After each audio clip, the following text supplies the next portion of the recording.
Jim, we have a picture, we're told, of one of the plane's engines on the ground, our first picture of this coming in, and that's it on, you see the Murray Street sign. We do not know which plane this is. I assume that's a 767. That's a huge engine, but we just... No way to tell. No way to tell. Perhaps the most blatant instance of the suppression of important evidence is the fact that what was almost certainly the core of the right engine of the plane that hit the South Tower was buried in a landfill on Staten Island, over a year before the Commission began its deliberations. Since then, independent researchers have determined that this engine core almost certainly did not come from a United Airlines Boeing 767. This research seems to indicate that this component, called a high-pressure turbine cooling duct, is from a Pratt & Whitney JT9D7 series engine as used on the Boeing 747, whereas this is the HPT cooling duct for the JT9D-7R4D series of engines, which are used by United Airlines on all of their Boeing 767s. But the engine found in Murray Street had this kind of cooling duct, so could not have come from a United Airlines Boeing 767. So if the South Tower plane was not UA-175, what was it? So that engine that you see flying off, and that engine they say is from 175, isn't from 175, because the guy's whose job was to dump it off there, you know, in a smoking, smoldering thing, dumped off the wrong engine.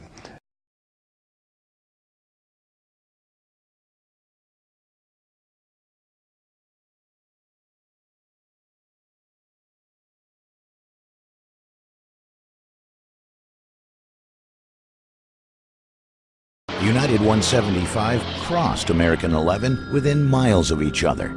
At this time, UA-93 departed EWR. UA-93 and UA-175 used the same exact path, also within miles of each other. This brings to mind Operation Northwoods.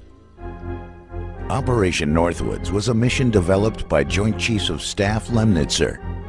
The operation dictated swapping commercial aircraft once airborne for drones and shooting them out of the sky. This action was to be blamed on Cuba in order to justify an invasion, a classic false flag mission. Stage an attack and blame it on your enemy to gain public and, most importantly, congressional support for war. There are many tracks which seemingly go out of their way to converge with the alleged 9/11 targets and then split off. Was a swap occurring at these points? A sort of revised and updated form of Operation Northwoods? Of course, a simple explanation will be offered by government agencies and those who make excuses. But the coincidences cannot be ignored.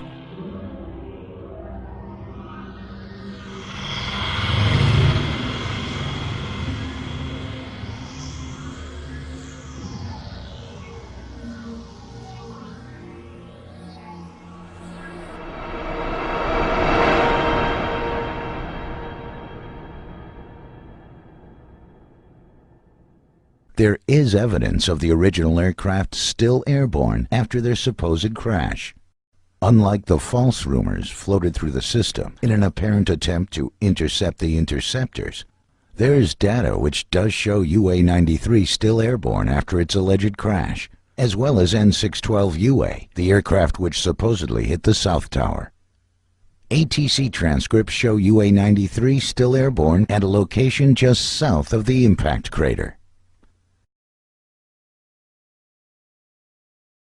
ACARS data, a device used for communicating with aircraft, show UA-175 still airborne in western Pennsylvania almost 20 minutes after its reported crash. This ACARS data reports the closest station transmitting to and from an aircraft. The official flight path of the alleged UA-175 shows that if the aircraft were to receive an ACARS message, it should have come from these transmitting locations. This is the map of the ACARS facility surrounding the New York City area. However, ACARS stations were reported to have transmitted from Harrisburg and Pittsburgh, PA, after the alleged impact at the South Tower. According to radar specialist and electrical engineer Dennis Cimino, this is impossible if N612UA crashed into the World Trade Center?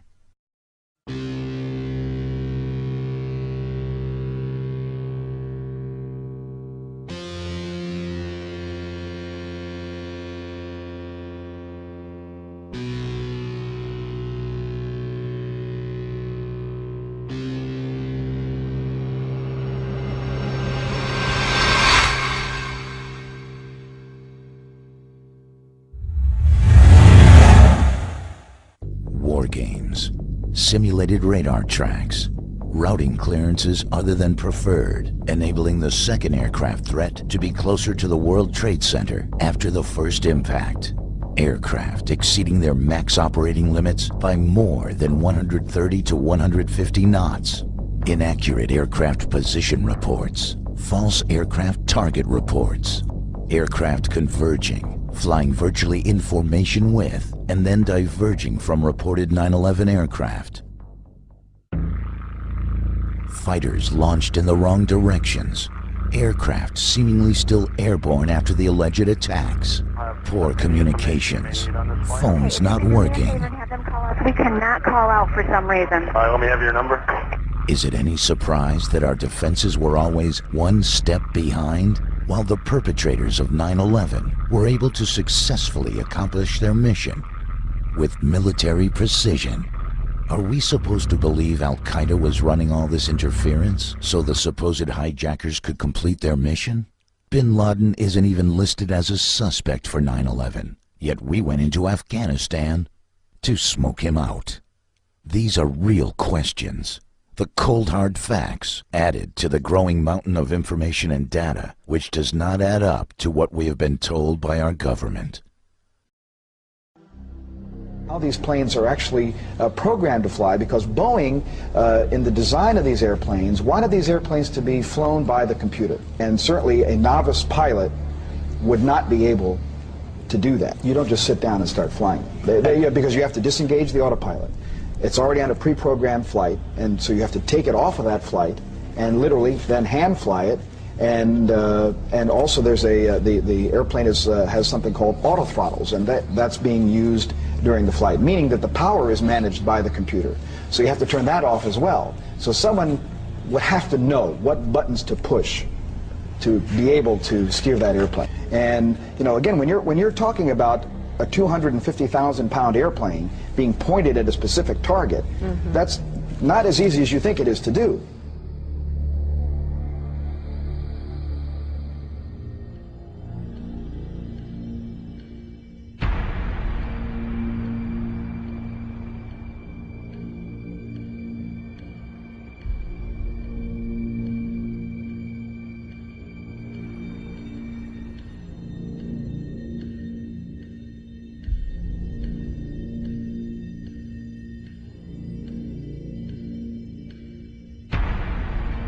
One of the scenarios in Operation Northwoods was to take a regularly scheduled commercial airliner and take a similar type plane, paint the tail numbers up to resemble that of the commercial airliner, fly it by remote control out over the Caribbean, and by remote control blow it up after sending a tape-recorded message saying, "Help, we're being attacked by Cuban MiGs."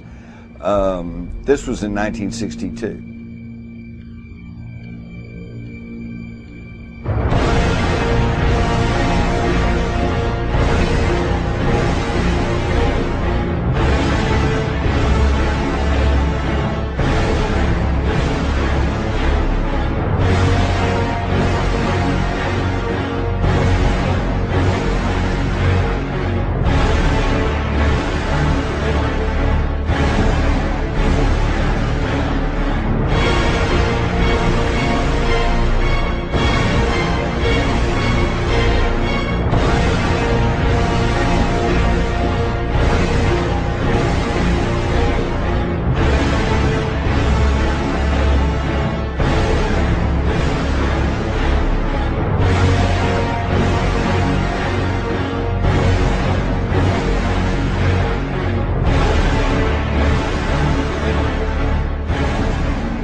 commercial airliner. That second one wasn't no commercial. No, the second one definitely. The first one I never saw. The second one I saw was big though. Big enough. It was no Cessna. No. It was no Cessna. But it didn't have any markings on it that I saw. No, I didn't see any. The second one, it didn't have, like no camouflage or anything, No, and no emblems, no logos. The second plane was an unmarked silver fuselage. I'd say it was like a two-engine plane or something.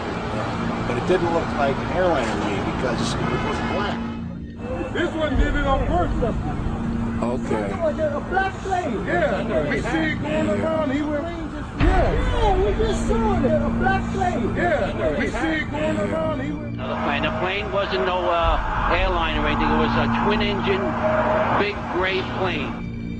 When you saw the second one happen, what did it look like? And it was a much smaller plane, but someone said it looked like a military plane, but I'm not sure. I don't know much about airplanes. Mark, were you close enough to be able to see any markings on the airplane?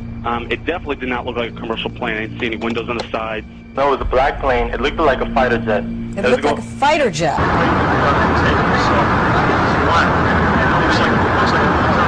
And it didn't look like a commercial jet. It was a military plane.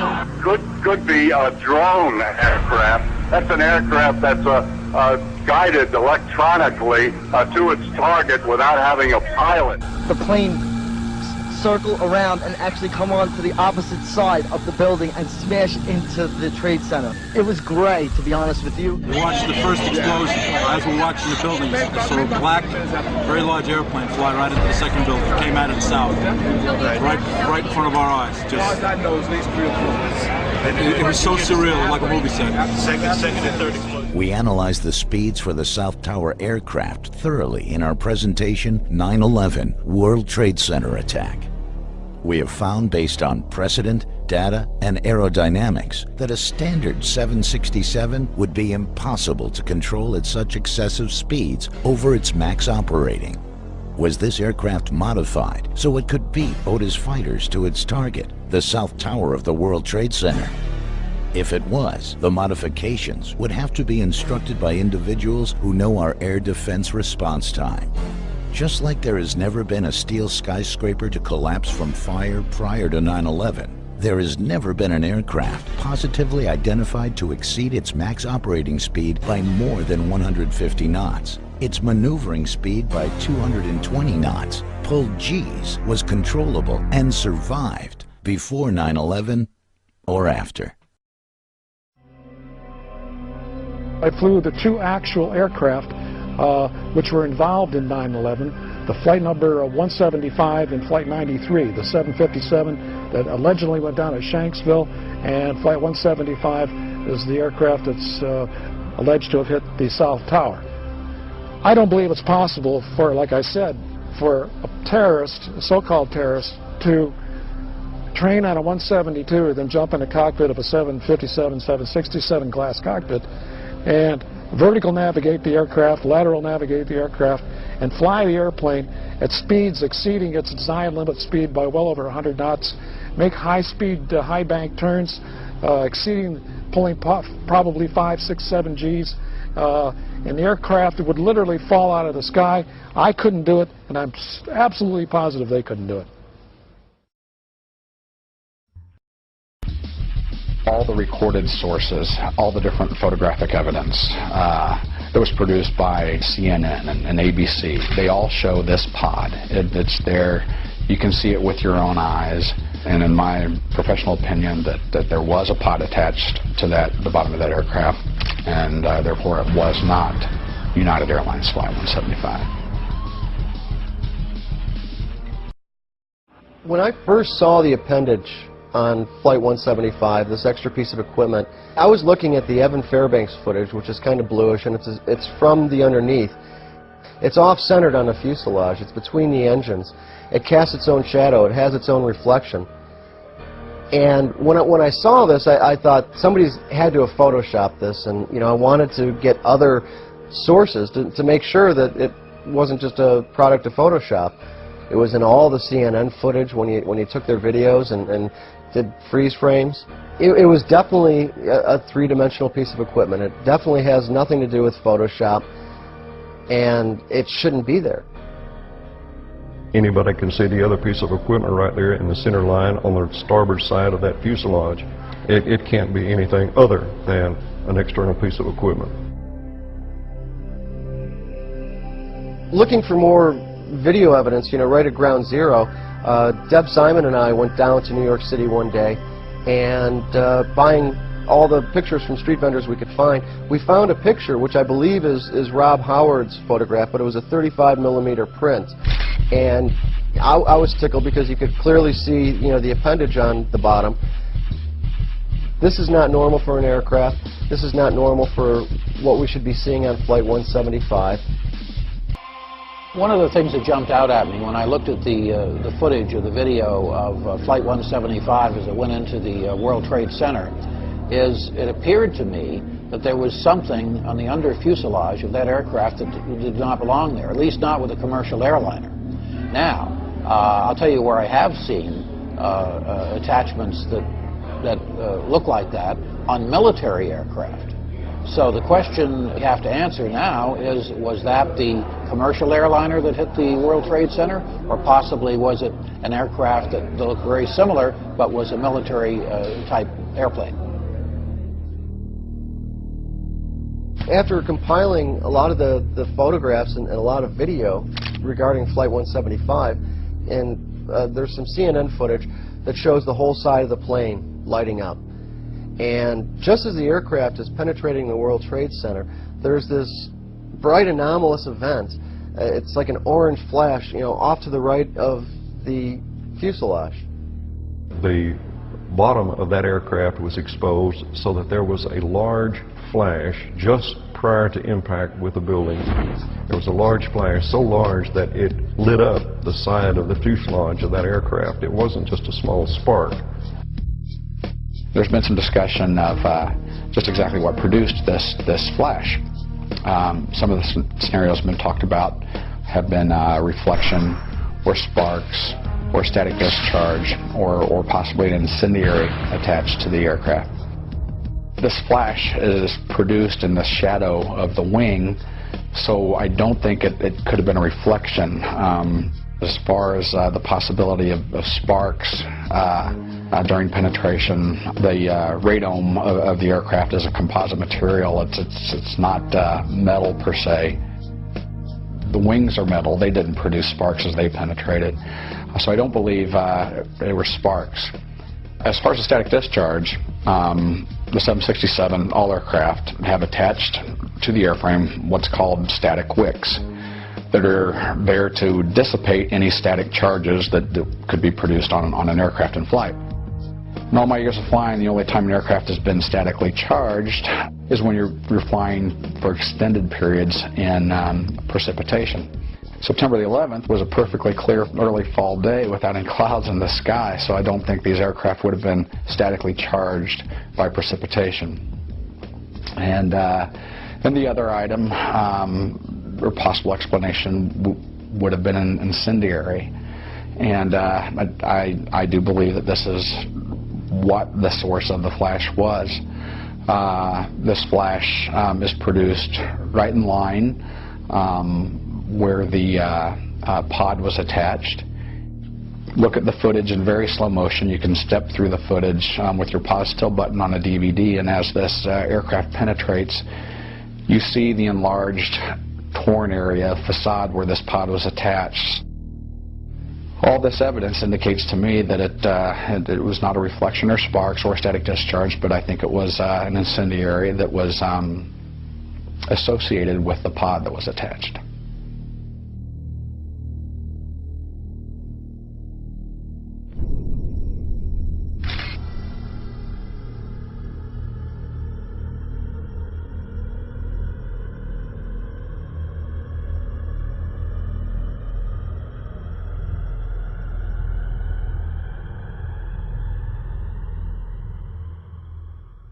Well, the pod could have been a number of things. It could have been even a missile attached. It could have been some kind of explosive attached. But whatever it was, it didn't belong there in a commercial flight. This is a rocket pod. We primarily use these to shoot 2.75-inch unguided rockets. On the A-10, the primary role that we use these rockets for is forward air control. We shoot white phosphorus rockets that contain a phosphorus spotting charge. A very brilliant white cloud of smoke comes up when the rocket hits.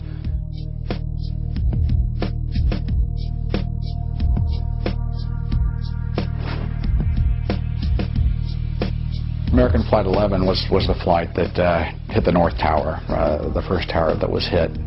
And as far as we know, it was recorded by just one source, and that was the Nade brothers, who were producing a documentary video about New York firefighters. They happened to be in a position to catch American Flight 11 as it overflew New York City and flew into the North Tower of the World Trade Center. Again, as you look at this footage, slow it down just a little bit, you can see this a big flash. This is before this airplane even hits the North Tower, and I would say quite probably that it was also an incendiary that caused that flash. So, if the flash was the result of an incendiary device, how does that fit into a terrorist hijacking scenario at all? And if, as Colonel Nelson has proposed, there was extra equipment attached to the belly of the plane that hit the South Tower, how could that have been United Airlines Flight 175, or any other commercial airliner for that matter? Keep in mind that these planes disappeared for nearly a half an hour, surely enough time to substitute a drone in place of commercial aircraft, as was proposed in the 1962 Northwoods document. One of the scenarios in Operation Northwoods was to take a regularly scheduled commercial airliner and take a similar type plane, paint the tail numbers up to resemble that of the commercial airliner, fly it by remote control out over the Caribbean, and by remote control blow it up after sending a tape-recorded message saying, "Help, we're being attacked by Cuban MiGs." This was in 1962. I think we had a very sophisticated, more modern version of that plan happen on September the 11th, 2001. Dov Zakheim was a member of the Project for the New American Century, or PNAC, the neocon think tank suspected of masterminding the 9/11 attacks. In a document called Rebuilding America's Defenses, Strategy, Forces, and Resources for a New Century, published by the American Enterprises Project for a New American Century, a systems planning corporation international executive, Dov Zakheim called for some catastrophic and catalyzing event, like a new Pearl Harbor, being necessary to foster the frame of mind needed for the American public to support a war in the Middle East that would politically and culturally reshape the region. Punish the perpetrators of this attack. This is being seen on Capitol Hill as another Pearl Harbor, as another Pearl Harbor, as another Pearl Harbor. Catastrophic and catalyzing event like a new Pearl Harbor. In Washington, D.C., many congressional leaders have been transferred to a secret location. Some senators have described this as a second Pearl Harbor. Within 12 months of producing the PNAC manifesto, the events of 9/11 took place. A respected and established voice in the intelligence community, his views were eagerly accepted. And Dov went from his position at Systems Planning Corporation to become the comptroller of the Pentagon in May of 2001. Dov Zakheim's SPC Corporation provided the flight termination system and command transmitter system. Some people have posited that the planes that flew into the towers were remote controlled. Although sounding like science fiction to the average person, this technology has existed for several decades.